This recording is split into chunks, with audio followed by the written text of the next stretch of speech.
जिस सीरीज को मैंने गलती से डिस्कवर किया, उस सीरीज ने मेरा पूरा दिमाग हिला के रख दिया। तुम अगर सच ढूंढने जाते हो, सवाल करते हो उस जगह से, और अगर तुम्हें जवाब मिल भी जाता है, तो remember knowledge comes at cost.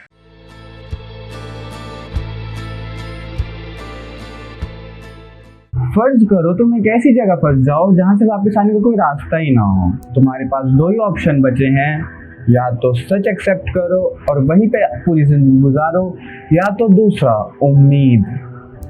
तुम उम्मीद किस चीज़ की करोगे? वहां से वापस जिंदा वापस लौटने की, एक ऐसी जगह से जहाँ से कोई रास्ता ही नहीं है वापस आने का। तुम अगर सच ढूंढने जाते हो, सवाल करते हो उस जगह से, और अगर तुम्हें जवाब मिल भी जाता है, तो remember knowledge comes at cost. जी हाँ, मैं बात कर रहा हूँ फ्रॉम, एक ऐसी सीरीज जिसको मैंने गलती से डिस्कवर किया था। मैं अंडर द डॉम सीरीज, आप लोग जानते होंगे, वो ढूंढ रहा था जिसमें एक डॉम में फंस जाती है पूरा विलेज, सिटी टाइप, और इस पार से उस पार नहीं जा सकते। बट मैं फ्रॉम मेरे को मिलती है, और मैं ये समझ के देख रहा था मैं अंडर द डॉम देख रहा हूँ, बट रियल में फ्रॉम निकली। जिस सीरीज को मैंने गलती से डिस्कवर किया, उस सीरीज ने मेरा पूरा दिमाग हिला के रख दिया। फ्रॉम एक ऐसी सीरीज जो एक ऐसे टाउन के बारे में बात करता है जहाँ पे तुम दिन में एकदम नॉर्मल लाइफ चल रही है, बट रात में कोई आता है। वो लोग आते हैं जो तुम्हें निकलने नहीं देते घर से। अब अगर मैं पूरी चीज़ बताने बैठ जाऊँ तो स्पॉइलर है हम लोग, कुछ लोगों के लिए, सो प्लीज़ अगर आपने नहीं देखा तो वो वॉच इट। ये स्पॉइलर अलर्ट दे दिया, तो अब बात करते हैं सीरीज़ के बारे में। अगर आप लोगों ने इसके सीज़न 1, 2, 3 ऑलरेडी देख चुके हैं, तो इसका नया सीज़न आया है सीज़न 4, जिसके अभी तक 2 ही एपिसोड आए हैं, और जिन 2 एपिसोड ने बवाल मचा रखा है पूरे सोशल मीडिया पे। अगर आप सीरीज से रिलेटेड सीरीज वगैरह देखते हो तो आपको फीड में आ ही चुका होगा ऑलरेडी। ये सीरीज ज़्यादा सवाल नहीं करती, ये सिर्फ तुम्हारे आगे 2 ऑप्शन रखती है, या तो तुम मर जाओ, या तो तुम कोशिश करते हुए मर जाओ, या तो तुम रात में मर जाओ, क्योंकि यहाँ से कोई निकलने का चारा ही नहीं बचता है।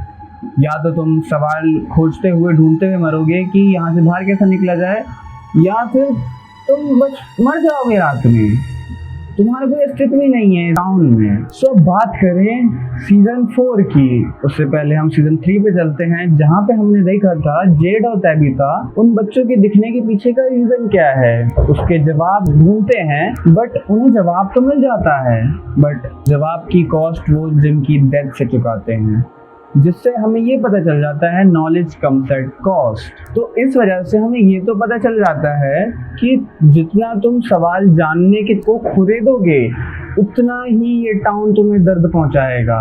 तो ये सारे सीजन देखने के बाद हमें पता चलता है कि ये जो रात में हैवान आते हैं, ये अपने बच्चे सेक्रीफाइस कर रहे हैं लॉन्ग टर्म, मतलब पूरी अमर होने के लिए अपने बच्चे सेक्रीफाइस कर रहे हैं। सोशल मीडिया पे छुई चल रही है कि सिर्फ 47 लोग ही इस विलेज में जिंदा रह सकते हैं, और कुछ टाइम बाद हर 40 ईयर्स में साइकिल रिपीट होती है। तो जैसे विक्टर की स्टार्टिंग में टाइम में जब सब लोग मर गए थे, सिर्फ विक्टर अकेला इस टाउन में बचा था, तो वैसा ही कुछ वापस दोहराया जा सकता है, जिसमें हमें थोड़ी भौचाल देखने को मिलता है इस सीरीज में। टाउन में ये मैन इन येलो है, यही मेन बॉस हो सकता है इस पूरे वर्ल्ड का, क्योंकि जिस हिसाब से इसको दिखाया है, जिस हिसाब से इसकी एंट्री हुई है, पोटेंशियल तो रखता है पूरा मेन बॉस विलन होने का। मेकर्स ने 2 सीजन यानी सीजन 4 और सीजन 5 कंफर्म हो चुका है, कुछ मंथ बाद उसकी भी शूटिंग स्टार्ट हो जाएगी। तो जैसे ही सीजन 5 के एंड तक हमें इसकी पूरी थ्योरी समझ में आएगी, अभी तो सब कुछ उलझा हुआ है। सो ये तो बात हो गई सीरीज की। अब अगर हम अपनी रियल लाइफ की बात करें, तो हम भी तो फ्रॉम में ही फंसे गए हैं।